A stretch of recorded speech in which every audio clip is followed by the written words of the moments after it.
The crystal chandelier above the corporate Christmas gala cast prismatic light across faces I'd learned to despise over the past 3 years. These people, Mira's colleagues, her superiors, the entire executive food chain at Dorsey Holdings, had perfected the art of looking through me like I was furniture. Tonight felt different, though. Tonight, I had a secret that would change everything. "Brooks, darling, could you get me another champagne?" Mira's voice carried that particular tone she used when she wanted me to disappear for a few minutes. I watched her adjust her red dress, the one I'd bought her for our anniversary last year, the one she now wore to impress her boss. Richard Dorsey stood beside my wife like he owned her. In many ways, I suppose he did. For the past 8 months, he'd been calling her into late-night strategy sessions, weekend retreats, and private dinners. The man had the kind of confidence that comes from never being told no, never facing consequences, never meeting someone who could actually hurt him. "Actually, Mira can get her own drink," I said, not moving from my spot against the marble pillar. "I'm enjoying the view from here." Rick, as he insisted everyone call him, turned his attention to me with that practiced smile that never reached his eyes. "Brooks, right? The consultant?" He said it like the word tasted bad. "Investment advisor," I corrected. "I help people make smart choices with their money." "Ah, yes. Small accounts, I imagine? Local clients?" His hand found the small of Mira's back, fingers splayed possessively. She didn't step away. I could have mentioned the Henderson portfolio, $12 million in managed assets, or the Morrison Trust Fund that I'd grown from $8 to $15 million in 2 years. Instead, I smiled and said nothing. Let him think what he wanted. In 12 hours, his assumptions would be irrelevant. The evening dragged on with the usual corporate theater, speeches about quarterly growth, toasts to company loyalty, and the kind of networking that made my skin crawl. I watched Mira work the room like she'd been born to it, her laugh just a little too bright, her touches on Rick's arm just a little too familiar. "Your wife's quite the asset to our legal department," said Jenna Bass, appearing beside me with the silent grace of a predator. Mira's best friend and fellow corporate climber had always made me uncomfortable.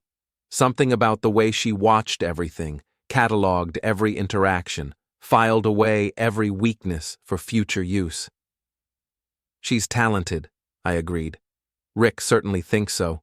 He's been mentoring her personally, you know. Late nights, weekend sessions, really taking her under his wing." Jenna's smile was sharp enough to cut glass. "I'm aware." "Are you? Because some husbands might find that concerning. All that time together, working so closely. But you're not the jealous type, are you, Brooks?" I turned to study her face, noting the anticipation in her eyes. She wanted a reaction, needed me to play the role of the cuckolded husband. "Should I be?" Before she could answer, a commotion near the bar caught our attention. Rick had his arm around Mira's waist now, pulling her close as he told some story to a group of board members. His hand wandered lower than appropriate, and instead of stepping away, my wife leaned into him. "To the most beautiful legal counsel in the city," Rick announced, raising his glass, "and the smartest woman I know." The group laughed and applauded. Mira blushed prettily, playing the part perfectly. Then Rick did something that made the room go quiet. He kissed her. Not a peck on the cheek or a friendly gesture. A real kiss, lips to lips, lasting just long enough to make a statement. When they separated, Mira looked flustered but didn't protest. The board members exchanged glances, some amused, others uncomfortable. "For luck," Rick said loudly, grinning at the room. "Mira's working on a big merger for us. Figured she could use some extra motivation." The laughter that followed felt forced, but it covered the moment, allowed everyone to pretend they hadn't just witnessed something inappropriate. Everyone except me. I checked my watch. 11:47 p.m. In 7 hours and 13 minutes, the share transfer would be complete. I'd spent 18 months quietly acquiring Dorsey Holdings stock through shell companies and intermediaries, using every connection and favor I'd built up over 15 years in finance. The final purchase had gone through at midnight, a controlling interest bought from a pension fund that needed quick liquidity. Rick Dorsey had just kissed my wife in public, humiliated me in front of 50 people, and marked his territory like an animal. He had no idea he'd just done it to his new boss. I walked over to where they stood, still basking in the aftermath of their little performance. "Mira, I'm heading home, early morning tomorrow." She barely looked at me. "Oh, okay. I'll catch a ride with Jenna later. We're going to grab a nightcap, talk about the Morrison case." "Of course you are." I turned to Rick, extending my hand. "Congratulations on the merger progress. I'm sure tomorrow will bring some interesting developments." His handshake was firm, aggressive, another little dominance game. "Thanks, Brooks. Though I'm not sure what you'd know about corporate mergers. Different league from personal finance, right?" "You'd be surprised what I know about corporate structure," I said. "Sleep well, Rick. Big day ahead." I left them there, surrounded by their audience, drunk on champagne and their own perceived power. The December air hit me like a slap as I walked to my car, but it felt clean compared to the atmosphere inside.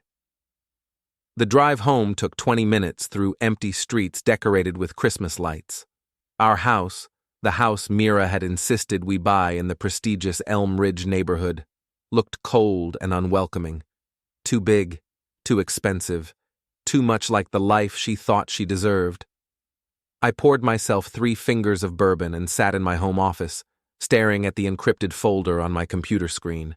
Inside were documents that would reshape everything: share transfer agreements, proxy authorizations, board resolutions, and a carefully crafted corporate restructuring plan. My phone buzzed with a text from Mira. "Don't wait up. Strategy session running late. Love you." At 12:17 a.m., another message arrived, but this one wasn't meant for me. The text came from Mira's phone, but the words were clearly Rick's. "Can't wait to finish what we started tonight. Your husband's face was priceless. See you at my place in 20. I stared at the message, feeling something cold and methodical settle in my chest. They'd been sloppy, probably both drunk, probably sent it to the wrong contact.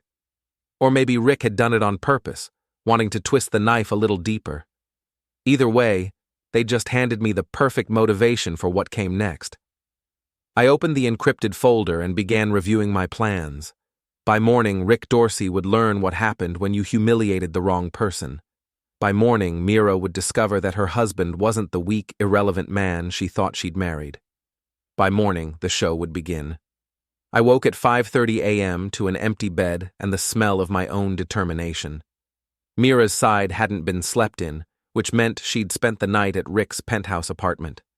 The thought should have hurt more than it did, but I'd moved past hurt sometime around the 3rd bourbon last night.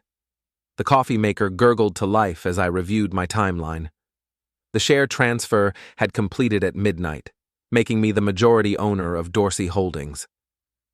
The beauty of shell companies and proxy purchases was that Rick would have no idea what hit him until it was too late. My phone showed 17 missed calls from various board members. Word traveled fast in corporate circles, especially when ownership changed hands overnight. I ignored them all and focused on the task ahead. At 6 a.m. sharp, I opened my laptop and began drafting the necessary documents: board reconstitution, management restructuring, immediate review of executive conduct policies. Each document was legally bulletproof, backed by my controlling interest, and crafted with the help of lawyers who had no idea what I was planning. The first call went to Margaret Chen, the head of human resources. She answered on the second ring, sounding harried. "Brooks, thank God you called back. I've been getting calls all morning about some ownership change. What's going on?" "Good morning, Margaret. I need you to prepare some paperwork. Effective immediately, Richard Dorsey is being placed on administrative leave pending a conduct review." Silence. Then, "I'm sorry, what?" "Brooks, you can't just... Check your email. I'm sending you the authorization now, along with the board resolution and ownership documentation. This is official. I could hear her typing frantically. Oh my God. Brooks, you own the company? I own 51% as of midnight last night, which means I can restructure management as I see fit. Rick's employment is under review for violation of company policies regarding workplace relationships and professional conduct. But Mira, she works here too. This is going to be complicated, yes, which is why I need you to handle this professionally and discreetly. Can you do that? Margaret had been with the company for 12 years, long enough to know where the bodies were buried and smart enough to recognize a power shift when she saw one. Yes, sir. What do you need me to do? Prepare the administrative leave paperwork. Disable Rick's access cards and company accounts. Have security ready to escort him out when he arrives. And Margaret, not a word to anyone until it's done. Understood. What about the staff meeting this morning? Postpone it. I'll address everyone once the transition is complete.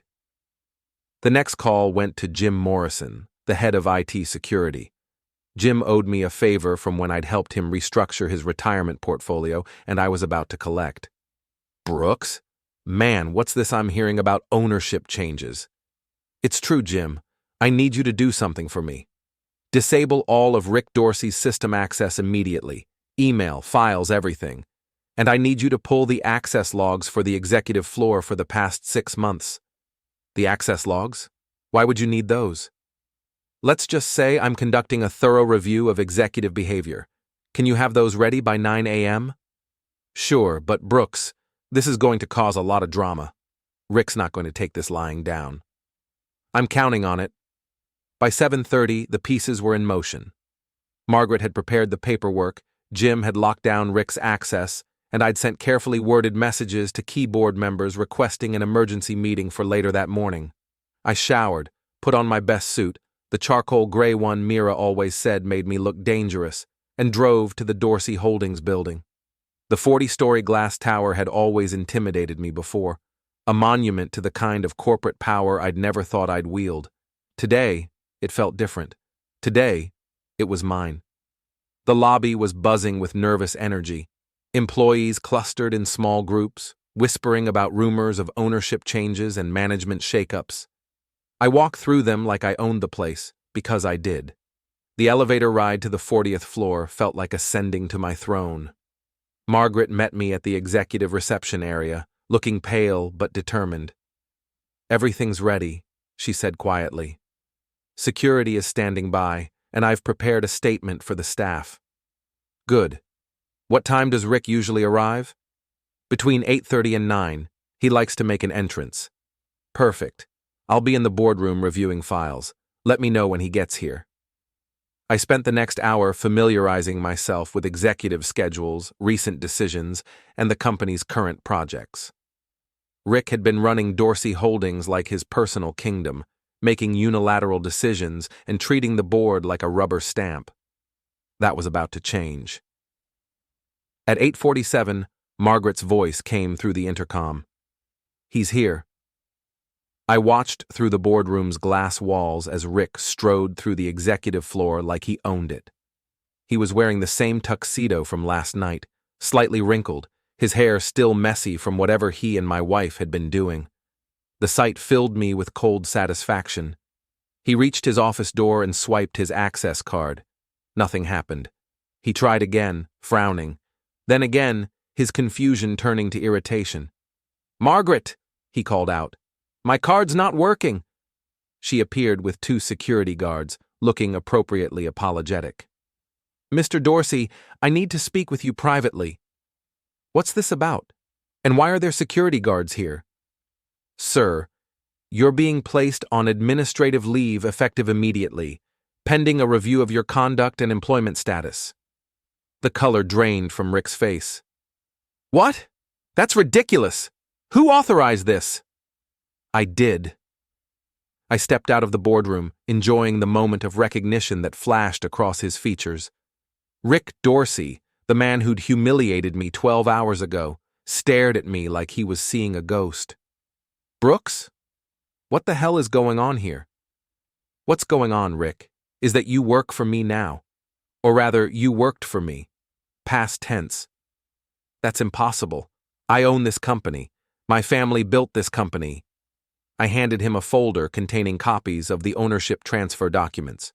Your family sold their shares to a pension fund 3 years ago to cover some unfortunate investments. I bought those shares from the pension fund, along with several other strategic purchases. As of midnight last night, I own 51% of Dorsey Holdings. Rick's hands shook as he flipped through the documents, his face cycling through disbelief, anger, and something approaching panic. You can't do this. There are contracts, agreements, all of which I've reviewed with my legal team. Everything's perfectly legitimate. Now you have 2 choices. You can leave quietly with the security guards, or you can make a scene and leave anyway. Either way, you're leaving. The executive floor had gone silent, every employee watching the drama unfold. Rick looked around desperately, searching for allies, for someone to tell him this was all a mistake. This is about last night, isn't it? About Mira? Jesus, Brooks, it was just a kiss. A little holiday fun. Holiday fun? I stepped closer, lowering my voice so only he could hear. You humiliated me in front of 50 people. You marked your territory like an animal. You thought I was weak, irrelevant, someone you could dismiss and ignore. Look, maybe I got carried away. You got carried away, all right. Straight into unemployment. The security guard stepped forward, and Rick finally seemed to understand that this wasn't a negotiation. His shoulders sagged as the reality hit him. What about my things? My files? Personal items will be boxed and sent to you. Company files stay here, obviously. Margaret will explain the details of your severance package. Severance? You're firing me. I'm restructuring management. Your position is being eliminated as part of a comprehensive review of company operations. Rick's face flushed red. This is illegal. I'll sue you for everything you're worth. Feel free to try. I'm sure my legal team would enjoy the challenge. I paused, letting him absorb the implications. Oh, and Rick, you might want to think carefully about any public statements you make. Company policy regarding confidentiality agreements is quite strict. The security guards escorted him to the elevator, Rick's protests echoing down the hall until the doors closed. The executive floor remained silent for a long moment, everyone processing what they'd just witnessed. I turned to address the crowd that had gathered. Ladies and gentlemen, I know this morning has been unusual. I'll be calling an all-hands meeting this afternoon to discuss the transition and what it means for the company. Until then, please continue with your normal duties. They dispersed slowly, whispering among themselves. I caught fragments of conversation. Did you see his face? How did Brooks manage this? What's going to happen to Mira? Mira. She'd be arriving soon, expecting to find her boss and her comfortable little arrangement intact. Instead, she'd find her husband sitting in the corner office, reviewing personnel files and company policies. I walked into what had been Rick's office, my office now, and settled behind the massive mahogany desk. The view from the 40th floor was spectacular, the entire city spread out below like a game board. My phone buzzed with a text from Mira. Running late, long night discussing strategy, see you tonight. I typed back. Actually, I'm at your office, we need to talk. 3 dots appeared, disappeared, then appeared again. Finally, what do you mean you're at my office? Conference room B, 10 minutes. I didn't wait for a response. Instead, I gathered the files I'd need for our conversation. Company policy regarding workplace relationships, time-stamped photos from last night's gala, and the access logs Jim had pulled showing Rick and Mira's after-hours activities. 10 minutes later, Mira appeared in the conference room doorway, still wearing her dress from the night before. Her makeup was smudged, her hair hastily arranged, and she looked like exactly what she was, a woman who'd spent the night somewhere she shouldn't have been. Brooks, what are you doing here? Where's Rick? I gestured to the chair across from me. Sit down, Mira. We have a lot to discuss. She remained standing, her confusion evident. I don't understand. How did you even get up here? This floor is restricted. Not anymore. Please sit. Something in my tone must have warned her that this wasn't a social visit. She took the chair, perching on the edge like she might need to run. Mira, I want you to know that last night was very educational for me. The kiss, the public display, the way you let Rick humiliate me in front of your colleagues, it really opened my eyes. Her face went pale. Brooks, it was just holiday spirits. Rick gets a little carried away sometimes, but it didn't mean anything. Didn't it? I slid the first photograph across the table, Rick's hand on her waist, her body language welcoming rather than resistant. This was taken at 9:43 p.m. The second photo followed.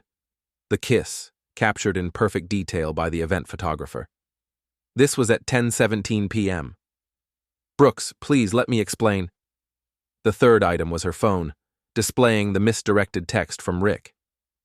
And this arrived at 12:17 a.m. Interesting how you were having a strategy session at his apartment?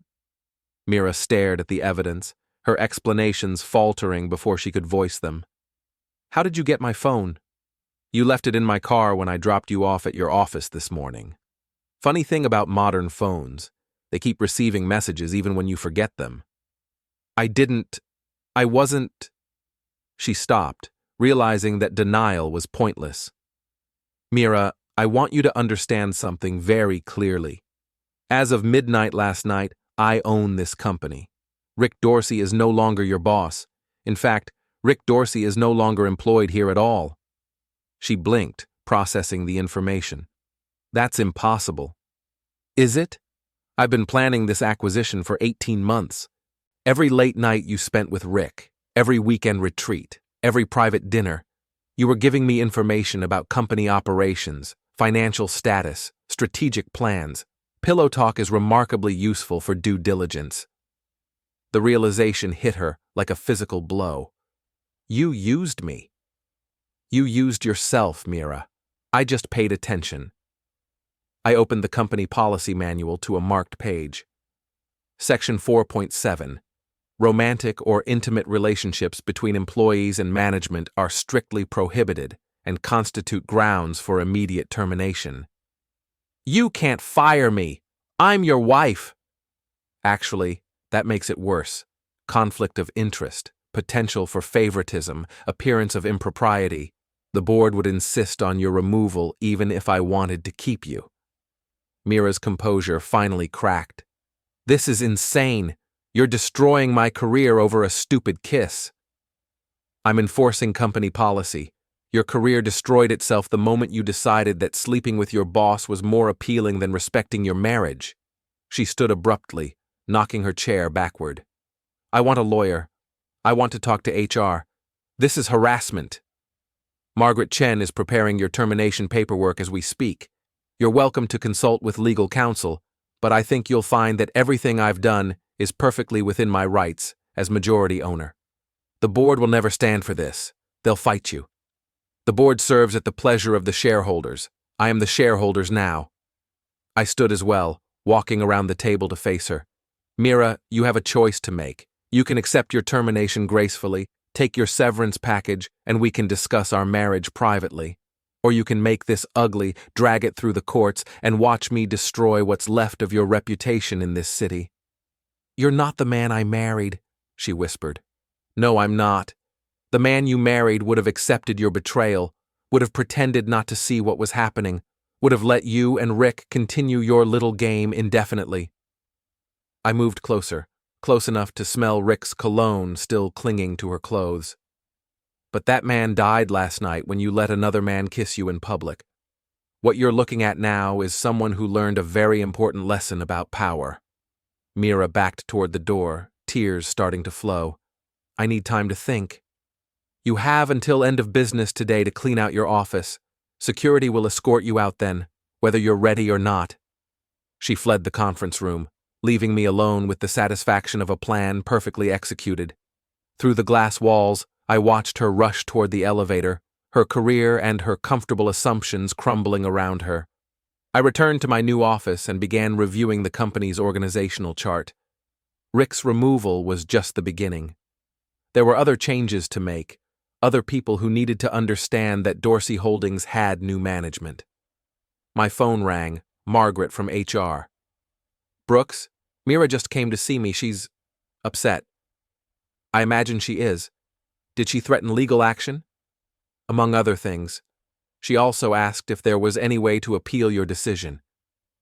"What did you tell her?" "That employment decisions are at the discretion of management, and management serves at the pleasure of the ownership. She didn't take it well." "I'm sure she didn't. Margaret, I want you to prepare a company-wide announcement about the management transition. Schedule it for this afternoon, and start reviewing our executive compensation packages. I suspect we'll be making some significant changes." "Understood. Brooks, for what it's worth, a lot of people here knew what was going on between Rick and Mira. They just didn't think anyone would do anything about it. Well, now they know better." I hung up and turned back to the window, watching the city bustle below. Somewhere out there, Rick Dorsey was probably calling lawyers, trying to figure out how to fight back. Somewhere else, Mira was learning what it felt like to have her world turned upside down. The morning had gone exactly as planned, but this was just the opening move in a much larger game. The afternoon staff meeting was standing room only. Word had spread through the building like wildfire. Brooks Carvin, the quiet husband everyone had dismissed, now owned the company. Rick Dorsey was gone, Mira was cleaning out her office under security supervision, and nobody knew what came next. I stood at the front of the main conference room, studying the faces before me. Some looked nervous, others curious, a few seemed genuinely excited about the change. Jenna Bass sat in the front row, her expression unreadable, but her attention absolute. "Ladies and gentlemen, thank you for gathering on short notice. I know today has been unusual to say the least." A few nervous chuckles rippled through the crowd. "I want to address the changes in management and what they mean for Dorsey Holdings going forward." I clicked to the first slide of my presentation, the company's financial performance over the past 3 years. Under Rick Dorsey's leadership, this company has been profitable but stagnant. We've missed opportunities, ignored emerging markets, and frankly, we've been coasting on our reputation rather than earning it. The numbers didn't lie. Revenue growth had slowed, client acquisition was down, and several major accounts had moved to competitors. Rick had been so focused on his personal pursuits that he'd neglected the business. Effective immediately, we're implementing a new strategic direction. We're going to be more aggressive in our market approach, more innovative in our service offerings, and more accountable in our management structure. I advanced to the next slide, the new organizational chart. As you can see, we're flattening the hierarchy and creating more opportunities for advancement based on merit rather than politics. Several people sat up straighter at that. Rick's management style had been all about personal loyalty and favoritism. The best projects went to his friends, the best opportunities to people who played his games. I know some of you are wondering about job security, about whether this transition means layoffs or restructuring. Let me be clear. I'm not interested in cutting costs by cutting people. I'm interested in maximizing our potential by empowering our talent. The tension in the room eased slightly. These were good people, most of them, trapped in a system that rewarded the wrong behaviors. I wanted to change that system, not punish them for surviving in it. However, I continued, and the tension returned, I will be conducting a thorough review of all departmental operations. Anyone who has been skating by on connections rather than competence should consider this their notice to step up or step out. I caught Jenna's eye as I said it. She smiled back, but there was something calculating in her expression that made me uncomfortable. I'd been so focused on Rick and Mira that I hadn't given much thought to their enablers and allies. Questions? A hand went up in the middle of the room, Tom Bradley from accounting. What about the Morrison merger? Rick was handling that personally. The Morrison merger will proceed as planned. with some modifications to the terms. I'll be taking point on that negotiation myself. Another hand. Sarah Walsh, from marketing. Are there going to be changes to our client relationships? Some of them might be concerned about the transition. I'll be reaching out to our major clients personally over the next few days. Our service standards will improve, not decline. The questions continued for another 20 minutes, mostly practical concerns about operations and procedures. I answered them all honestly, projecting confidence and competence. These people needed to see that their new boss knew what he was doing. As the meeting broke up, I noticed Jenna lingering, waiting for the room to clear. When we were alone, she approached with that same predatory smile I'd noticed at the gala. Quite a performance, Brooks. I have to admit, I didn't see this coming. Few people did. That was rather the point. Oh, I think you're underestimating yourself. This took planning, patience, real strategic thinking. The question is, what's your end game? I studied her face, looking for the angle she was working. Jenna never did anything without multiple layers of motivation. My end game is running a successful company. Is it? Because from where I sit, this looks like revenge. Elaborate, expensive revenge. Does it matter? The result is the same either way. She laughed, a sound like breaking glass. Oh, it matters. Revenge is personal, emotional. It makes people do things they might not otherwise do. It also makes them vulnerable to manipulation. Are you planning to manipulate me, Jenna? I'm planning to work with you. Rick was an idiot, and Mira was always more ambitious than smart. But you're something different. You're patient, methodical. You think 3 moves ahead. And you want to be on the winning side. I want to be useful to the winning side. There's a difference. I considered her offer. Jenna had been Mira's closest friend and confidant, which meant she knew things about my wife's activities that could be valuable. She also had her own network within the company, her own sources of information. What exactly are you proposing? Partnership. I help you navigate the corporate politics, identify potential problems before they become actual problems. In return, you remember that loyalty should be rewarded. And if I decline your partnership? Her smile turned sharp.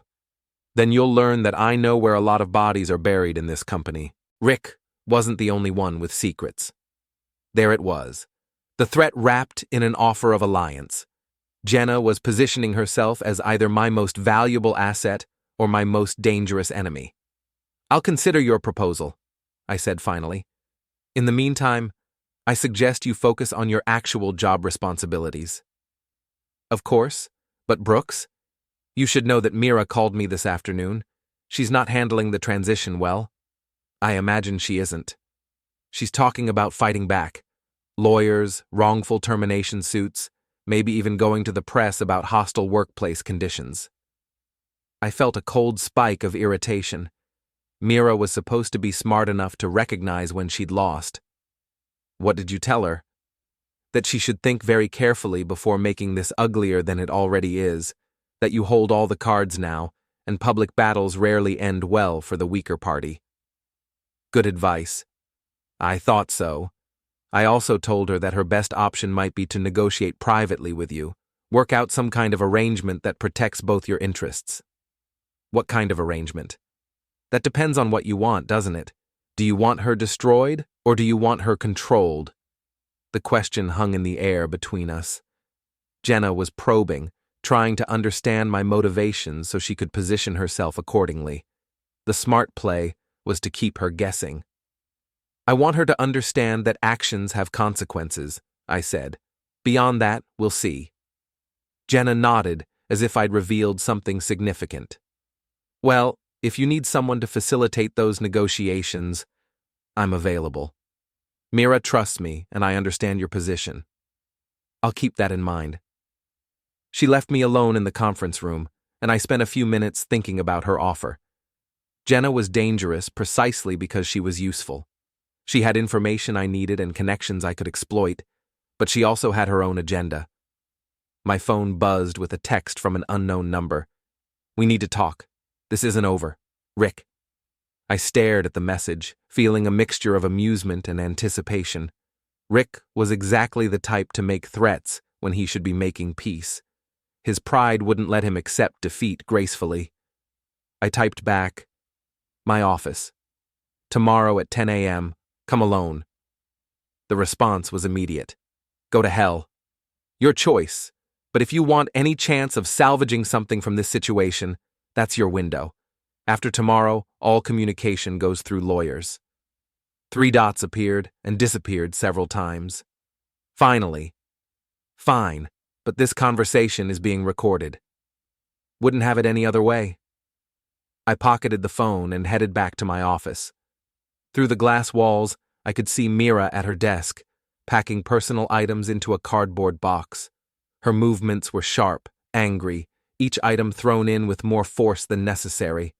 Our eyes met through the glass, and for a moment, I saw something that might have been regret. Then her expression hardened, and she turned away, focusing on her packing with renewed intensity. Margaret appeared at my office door. "Brooks, Mira's requesting a private meeting before she leaves. She says it's about personal matters, not company business. Tell her I'll be available at 7 p.m. My house, not here. Should I mention that to security? They're supposed to escort her out at 5. Let them know she has permission to leave on her own. But Margaret, make sure someone walks her to her car. I don't want any dramatic scenes in the parking garage." Understood. I spent the rest of the afternoon reviewing personnel files and financial reports, getting a real sense of the company's operations. Rick had been a mediocre CEO at best, more concerned with the perks of power than the responsibilities. There was tremendous potential here, but it would require significant changes. At 6:30, I drove home to wait for Mira. Our house felt different now, like a stage set for a play I was writing and directing. I poured myself a drink and settled into my study, reviewing the day's victories and planning for tomorrow's challenges. Mira arrived at exactly 7 p.m., using her key but knocking first, a small acknowledgement that the rules had changed. She looked composed, professional, like she was attending a business meeting rather than confronting her husband about the ruins of her career. "Thank you for agreeing to see me," she said, taking the chair across from my desk without being invited. "Of course. We have a lot to discuss. Brooks, I want you to know that I understand why you're angry. What happened last night was inappropriate, and I should have handled it better." "Should have handled it better?" "Mira, you let another man kiss you in public, then went home with him. Better would have been not doing it at all." Her composure cracked slightly. It wasn't supposed to happen like that. Rick had been drinking, and he got carried away. I was trying to manage the situation without making a scene. By going to his apartment afterward, I went there to tell him it couldn't happen again, that we needed to maintain professional boundaries.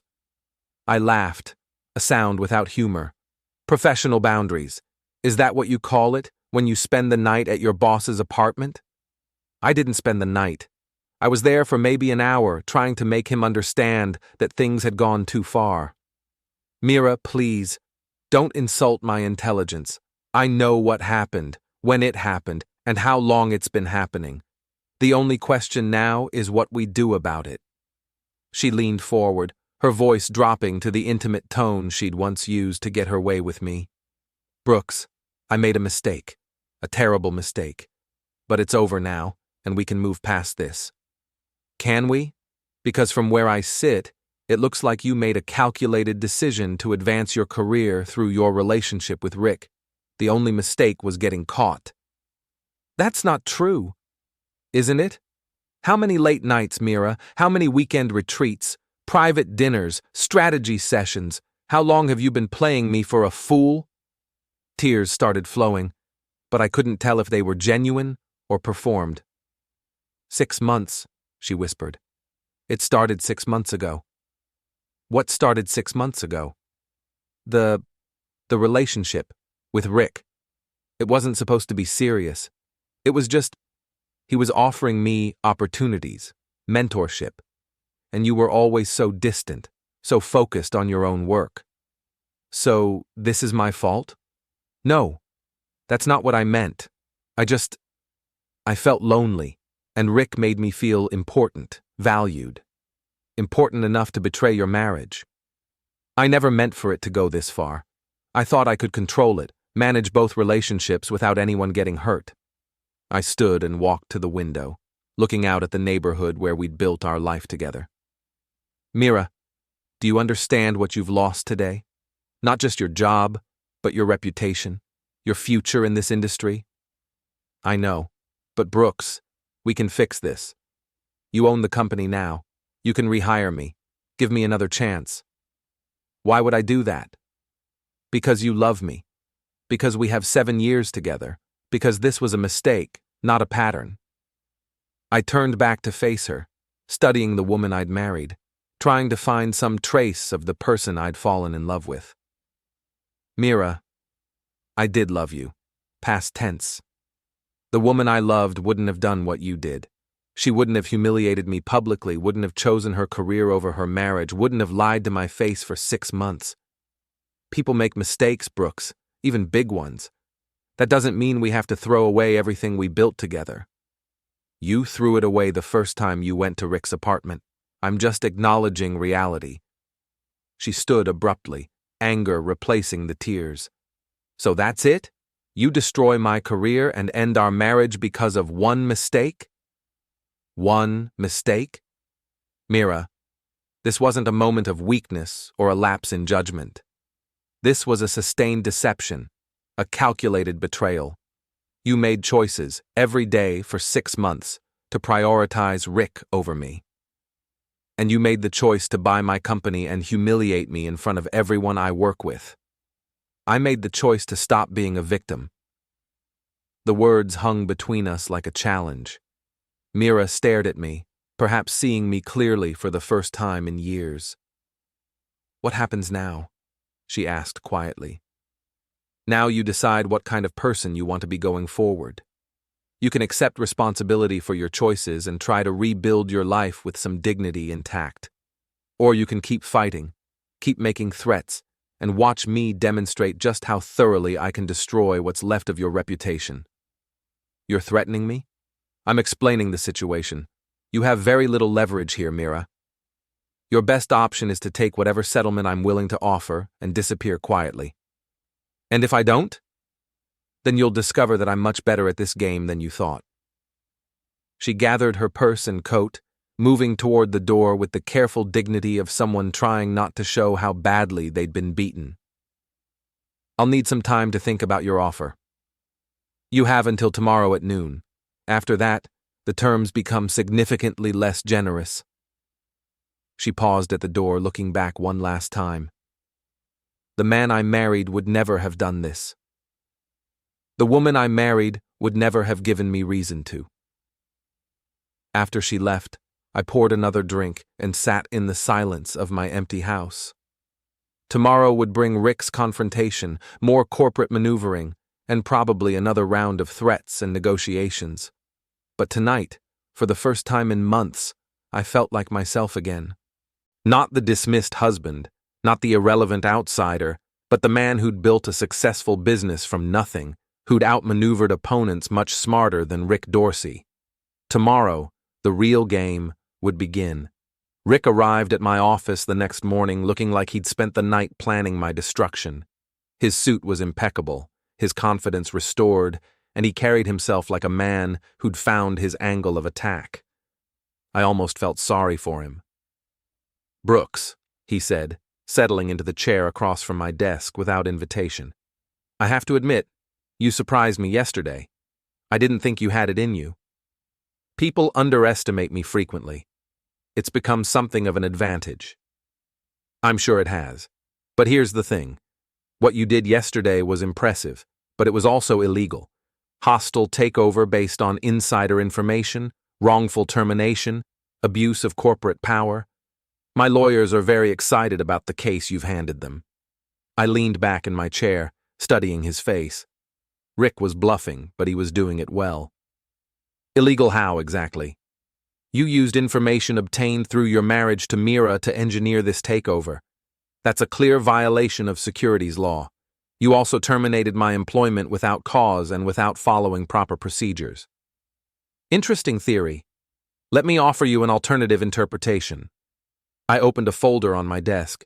You engaged in an inappropriate relationship with a subordinate employee, creating a hostile work environment and exposing the company to significant legal liability. When I discovered this behavior, I acted to protect the company's interests. You can't prove any inappropriate relationship. I slid a photograph across the desk, Rick and Mira in his apartment, taken through the window by a private investigator I'd hired 3 months ago. Can I? Rick's confidence wavered slightly, but he recovered quickly. One photograph doesn't prove anything actionable. The second photograph showed them in a more compromising position. The third was even more explicit. How about 3 photographs? Or the hotel records showing you both checked into the Marriott downtown on the same weekend? Or the credit card receipts for romantic dinners charged to your corporate account? You've been having us followed? I've been protecting my interests. When a man's wife starts working late every night and coming home smelling like another man's cologne, he has 2 choices. He can ignore it, or he can gather evidence. Rick stared at the photographs, his legal strategy crumbling before his eyes. This is harassment, invasion of privacy. This is documentation of corporate misconduct. Everything here was obtained legally and is admissible in any proceeding you'd care to initiate. What do you want, Brooks? Money? Some kind of settlement? I want you to understand your position. You're not the victim here, Rick. You're not the wronged party fighting against injustice. You're a man who abused his power, violated company policy, and destroyed someone else's marriage for your own gratification. Mira made her own choices. Yes, she did. And now she's facing the consequences. Just like you are. Rick leaned forward, his voice dropping to a more threatening tone. You think you've won something here, but you haven't. You've made enemies, Brooks. Powerful enemies. This industry is smaller than you think, and word travels fast. Are you threatening me? I'm explaining reality. You can't just waltz into corporate leadership and expect everyone to fall in line. There are relationships, alliances, understandings that go back decades. You're an outsider, and outsiders don't last long at this level. I smiled, recognizing the desperation behind his bluster. Rick, let me explain something to you. I've been planning this acquisition for 18 months. Do you think I did that without understanding the landscape? Without building my own relationships and alliances? What are you talking about? I opened another folder, this one containing correspondence and agreements. The Morrison merger you were so proud of? I've been the silent partner funding it from the beginning. The Henderson account that brought in $12 million last quarter? My referral. The pension fund that sold me controlling interest in this company? I've been managing their portfolio for 3 years. Rick's face went pale as he realized the scope of what I'd accomplished. That's impossible. I would have known. You would have known if you'd been paying attention to business instead of chasing my wife. But you were distracted, weren't you? Too busy playing the alpha male to notice that someone was quietly building a network around you. The board will never accept this. They'll fight you. The board serves at the pleasure of the shareholders. I am the shareholders now. And frankly, most of them are relieved to see you gone. Your leadership style wasn't winning you many friends. Rick stood abruptly, his composure finally cracking completely. This isn't over, Brooks. I'll find a way to destroy you. No, you won't. Because if you try, I'll release these photographs to every major business publication in the city. I'll detail your expense account irregularities, your harassment of female employees, and your general incompetence as a CEO. Your reputation will be so thoroughly demolished that you'll never work in this industry again. You're bluffing. Am I? Rick, I've already destroyed your career and taken your company. What makes you think I won't finish the job if you force me to? He stared at me for a long moment, perhaps finally recognizing that he was outmatched. What do you want from me? I want you to disappear. Take your severance package, sign your non-disclosure agreement, and find a new city to live in. Start over somewhere else and count yourself lucky that I'm letting you do it with your reputation mostly intact. And if I refuse? Then you'll discover that I'm much more ruthless than you gave me credit for. Rick gathered himself with whatever dignity he had left and headed for the door. This isn't how business is supposed to work, Brooks. There are rules, protocols, ways things are done. You're right, I agreed. Business isn't supposed to work this way. But then again, you weren't supposed to seduce my wife either. Funny how breaking the rules changes the game for everyone. After he left, I sat back in my chair and allowed myself a moment of satisfaction. Rick Dorsey, the man who'd humiliated me 3 days ago, had just been thoroughly neutered. He'd leave town quietly, take his money, and spend the rest of his life looking over his shoulder. My intercom buzzed. Margaret from HR. Brooks, Mira is here to see you. She says you're expecting her. I checked my watch, 11:45 a.m., 15 minutes before my deadline. Send her in. Mira entered, looking like she hadn't slept, her usual polished appearance replaced by something rawer, more vulnerable. She took the same chair Rick had vacated, but her body language was completely different, defeated rather than aggressive. I've made my decision, she said without preamble. And? I'll take your settlement offer. I'll sign whatever agreements you want, and I'll leave quietly. Smart choice. But I want you to know that this isn't just about the money or the job. I'm accepting your terms because I finally understand what I've lost. Which is? You, the man I married, the life we built together, the future we planned. I threw it all away for something that was never real, never going to last. I studied her face, looking for signs of manipulation or performance, but what I saw looked like genuine regret, the kind that comes from finally understanding the true cost of your choices. Mira, I appreciate that you're taking responsibility for your actions, but it doesn't change anything. Too much has happened. Too much trust has been broken. I know. I'm not asking for forgiveness or another chance. I'm just asking you to believe that I understand what I did wrong. What did you do wrong? I chose ambition over love. I chose excitement over stability. I chose to believe that I deserved more than what we had together, when what we had was actually everything I needed. And now? Now I have to figure out how to live with the consequences, how to rebuild my life from nothing, how to earn back some measure of self-respect. I opened the settlement folder and slid it across the desk. The terms are generous, Mira.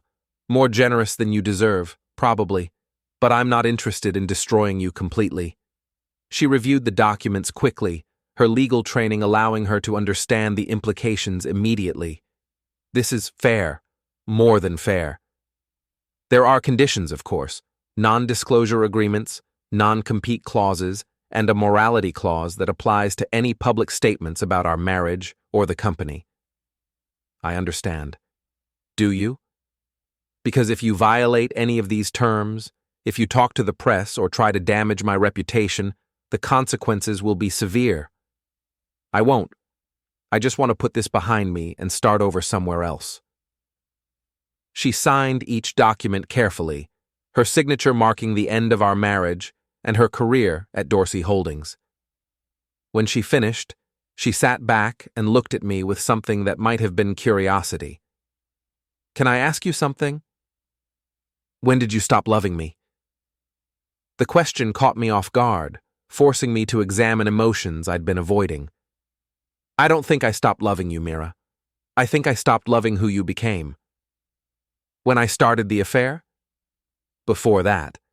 When you started treating me like an obstacle to your ambitions instead of a partner in your life. The affair was just the final proof that you'd already chosen a different path.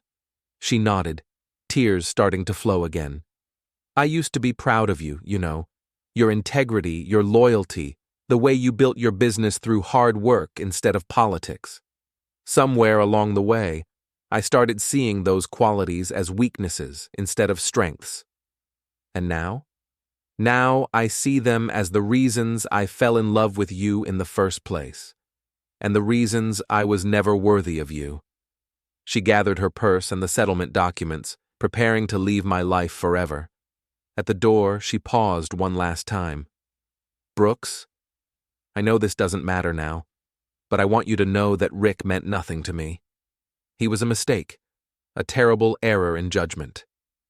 You were the love of my life, and I threw it away for nothing. Goodbye, Mira. Goodbye. After she left, I sat alone in my office, processing the end of my marriage and the beginning of my new life as CEO of Dorsey Holdings. Outside my window, the city continued its relentless pace, indifferent to the personal dramas playing out in corporate boardrooms. My phone buzzed with a text from Jenna. Heard Rick and Mira both came to see you today. How did it go? I stared at the message, wondering how she'd known about the meetings. Jenna seemed to have sources everywhere, which made her either very useful or very dangerous. Both situations resolved satisfactorily, I typed back. Excellent. Dinner tonight to celebrate? I have some ideas about the company's future direction that might interest you. I considered the invitation. Jenna was positioning herself as my ally and advisor, but I still didn't trust her motivations. On the other hand, she clearly had valuable intelligence about the company's internal dynamics. 7 p.m., choose the restaurant. Perfect. I know just the place. I spent the rest of the afternoon reviewing departmental reports and meeting with key employees, establishing my leadership style and priorities. The company was fundamentally sound, but it needed direction and energy that Rick had never provided. As evening approached, I found myself looking forward to the dinner with Jenna. Not because I trusted her, but because I was curious to see what game she was really playing. In a day full of confrontations and resolutions, she represented the one remaining mystery. Tomorrow would bring new challenges, new opportunities to prove myself as a leader. But tonight, I would enjoy the satisfaction of having completely dismantled the people who'd thought they could humiliate me with impunity. The game was far from over, but the first round was decisively mine. Jenna had chosen Meridian, the kind of restaurant where business deals were made over wine that cost more than most people's monthly salary. She was already seated when I arrived, wearing a black dress that managed to be both professional and predatory. Congratulations, she said, raising her glass as I joined her. In 3 days, you've accomplished what most people spend years planning. Thank you. Though I suspect you didn't invite me here just to offer congratulations. Perceptive as always. She smiled, that calculating expression I was learning to recognize. I wanted to discuss the future, yours, mine, and the company's. I'm listening. Brooks, you've won the first battle brilliantly. You've removed Rick, neutralized Mira, and established your authority. But now comes the harder part, actually running the company. I'm aware of the challenges. Are you? Because corporate leadership isn't just about financial acumen or strategic planning. It's about managing personalities, navigating politics, building coalitions. It's about understanding that everyone has their own agenda. I sipped my wine, studying her face. Including you? Especially me. I'm not going to pretend that I'm motivated purely by company loyalty or personal friendship. I see an opportunity here, and I want to make sure I'm positioned to benefit from it. What kind of opportunity? Rick was an idiot, but he was a well-connected idiot. He had relationships with clients, suppliers, competitors, relationships that died with his termination. You need someone who can rebuild those bridges, manage those connections.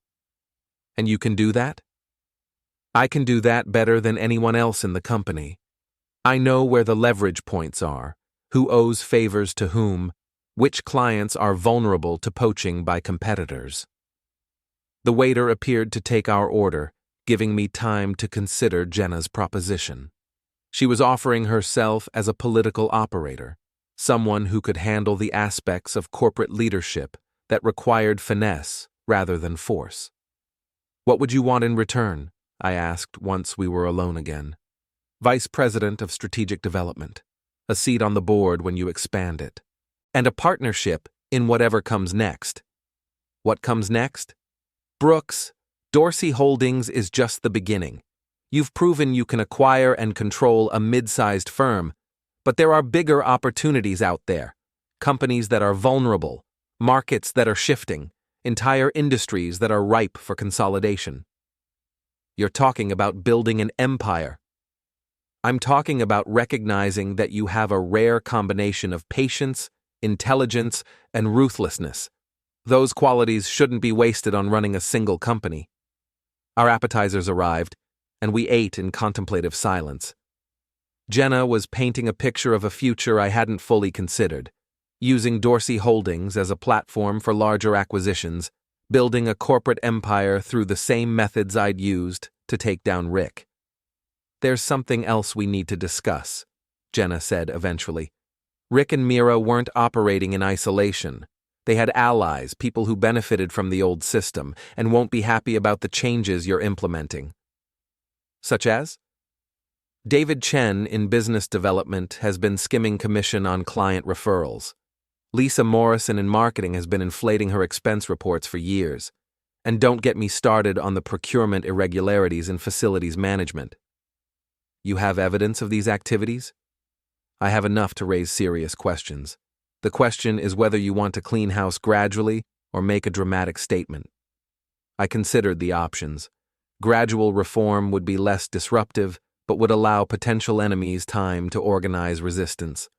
A dramatic purge would establish my authority, but might create instability. "What do you recommend?"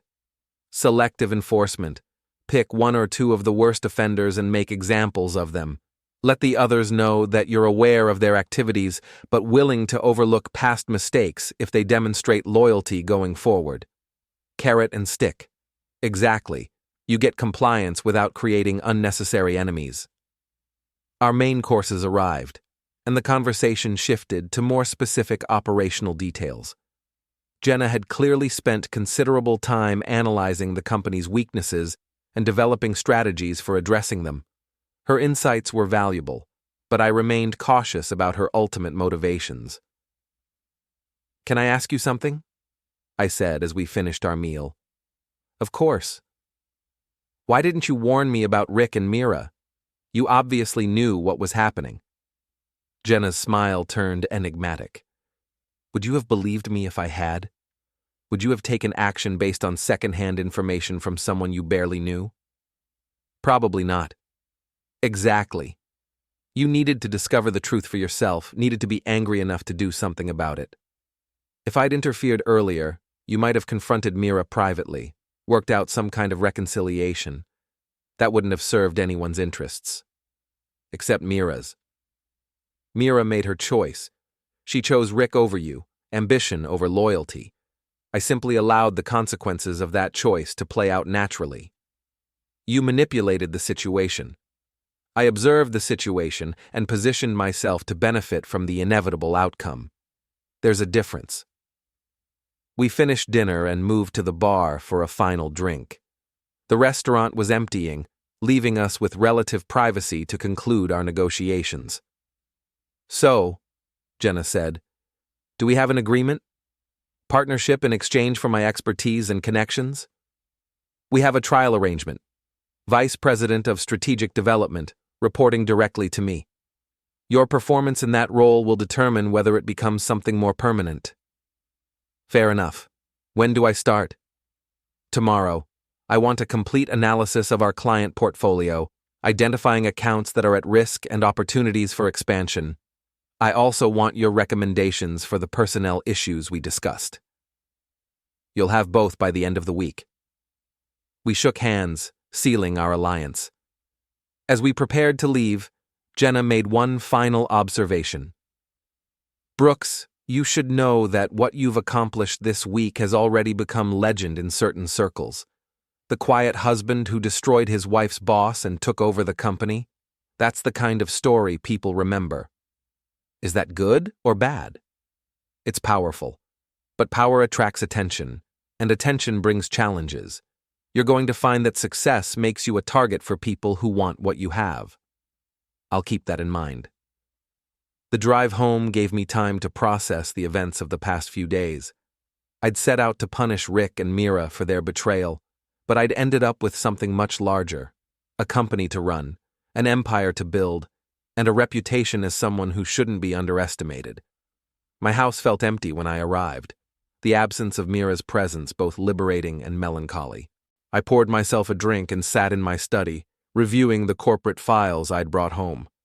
Tomorrow would bring new challenges: implementing the changes I'd promised, managing the personnel issues Jenna had identified, and beginning the process of transforming Dorsey Holdings into something more ambitious.